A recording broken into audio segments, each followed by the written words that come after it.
بسم اللہ الرحمن الرحیم۔ خوابوں کی تعبیر کے ایک نئے ایپیسوڈ کے ساتھ حیات اسلام کے تمام ناظرین کو السلام علیکم ورحمۃ اللہ وبرکاتہ۔ حضرت ابن سیرین رحمۃ اللہ علیہ نے فرمایا ہے کہ اگر کوئی شخص خواب میں دیکھے کہ وہ بیٹھ کر امامت کرتا ہے تو دلیل ہے کہ بیمار ہوگا، اور اگر پہلو پر بیٹھا ہے اور نماز میں کوئی چیز پڑھی ہے تو دلیل ہے کہ جلدی مرے گا اور لوگ اس کی نماز جنازہ پڑھیں گے، اور اگر امام کو خواب میں دیکھے تو دلیل ہے کہ امام کے قدر اور مرتبے کے برابر عزت و شرف پائے گا، اور اگر دیکھے کہ امام کو ولایت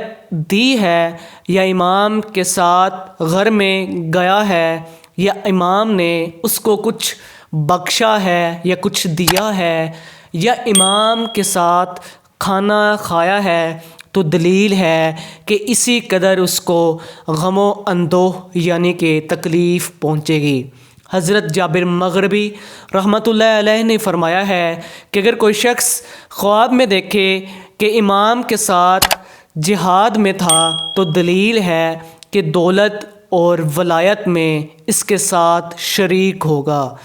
اگر آپ کو ہماری یہ ویڈیو اچھی لگی ہو تو پلیز اسے لائک، شیئر اور سبسکرائب ضرور کیجیے گا۔ جزاک اللہ۔